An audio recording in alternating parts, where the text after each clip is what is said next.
At dinner she looked across the table at me, her fork resting mid-air, and asked softly, "Why are you so quiet tonight?" I didn't meet her eyes at first. Instead, I pushed the food around my plate, my thoughts tangled in knots. When I finally spoke, my voice came out low but sharp.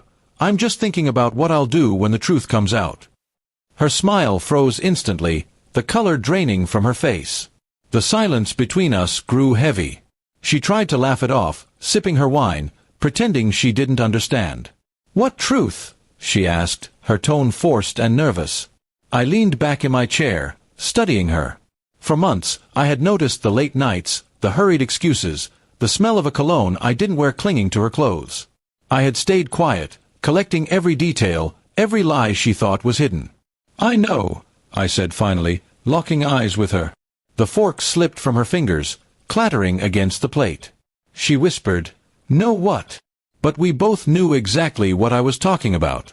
She had underestimated me, believed I was blind, loyal, too trusting to ever suspect her betrayal. She reached across the table, her voice trembling as she said, "It's not what you think." But I pulled my hand back before she could touch me. I had spent weeks battling with myself, whether to confront her, whether to walk away silently, or whether to make her feel the same pain she had carved into me. Tonight, I decided she deserved to see that I wasn't the fool she thought I was. "I've seen the messages," I said. "The late-night calls, the weekends you said you were visiting your sister. I know his name, where he works, even the hotel you both love so much." Her face went pale, her lips parted as though words might save her, but no words came. She was caught. Her tears started, but I didn't flinch. "You had the chance to come clean. Instead, you chose lies." She begged me to listen, to forgive, promising that it meant nothing. But betrayal has weight, and once it settles, no amount of pleading can lift it. I stood up from the table, walking slowly to the window. "I've already decided what I'll do," I told her. She asked desperately, "What do you mean? Are you leaving me?" My silence was the answer she feared most. I had spent weeks preparing, moving money, securing a new apartment, speaking with a lawyer.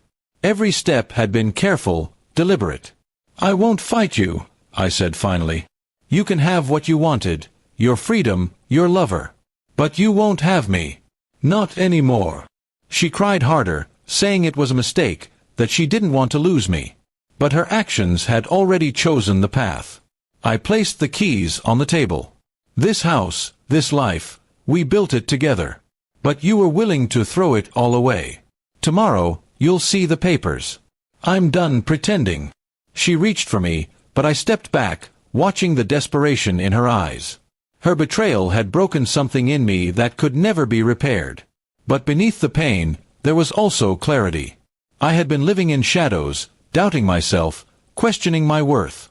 Now, the truth was sharp and undeniable, and it gave me strength. She whispered, "Please, don't do this. We can fix it." I shook my head slowly. "You can't fix what you chose to destroy." The dinner sat untouched, cold, just like the marriage that had died long before tonight.